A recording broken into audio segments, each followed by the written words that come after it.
ఈరోజు కాకరకాయ కర్రీ అయితే చేస్తున్నానండి. ముందుగా నేను కొంచెం మజ్జిగలో ఉప్పు వేసుకొని కాకరకాయ ముక్కలను అయితే ఉడికించుకొని పక్కన పెట్టుకున్నానండి. ఆ తర్వాత వీటిని డీప్ ఫ్రై చేయాలని చెప్పేసి కొంచెం కాకరకాయ ఏమంటే కొంచెం గట్టిగా అయిపోతుంది, ముక్కలు కొంచెం గట్టి అనిపిస్తుంది అంటారు కదండి.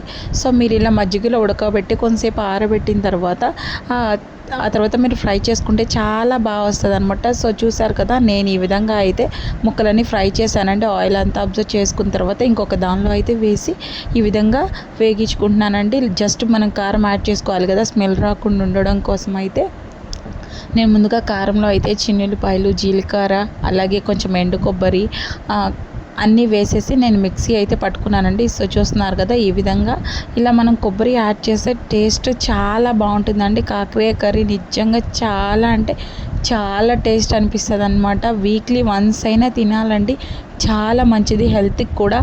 మీ ఇంట్లో ఎవరైనా తినని వాళ్ళు ఉంటే ఒక్కసారి ఇలా ట్రై చేయండి, డెఫినెట్గా నచ్చుతుంది. టేస్ట్ అయితే మాత్రం చాలా బాగుంటుందండి.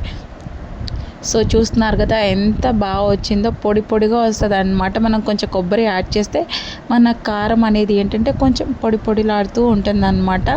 సో మీరు కావాలంటే వేరుశనగపప్పు అలా కూడా యాడ్ చేసుకోవచ్చండి. సో నాకైతే చాలా ఇష్టం. ఇంకా చూసారు కదా, నేనైతే కాకరకాయ కర్రీ అయితే ప్రిపేర్ చేసుకున్నాను అనమాట. నాకు ఈ కారం అంటే చాలా చాలా ఇష్టం అండి. నేను డెఫినెట్గా మార్కెట్కి వెళ్తే కంపల్సరీ తెచ్చుకుంటాను అనమాట. సో చాలా అంటే చాలా టేస్ట్ ఉంటుందండి. సో మేము కొంచెం కారం తక్కువ తింటాం కాబట్టి నేను కారం కొంచెం తక్కువ వేసుకున్నానండి. సో మీ నీడెడ్ని బట్టి మీరు వేసుకోవచ్చు. టేస్ట్ అయితే ఎలా ఉంటుందో కామెంట్ చేయండి.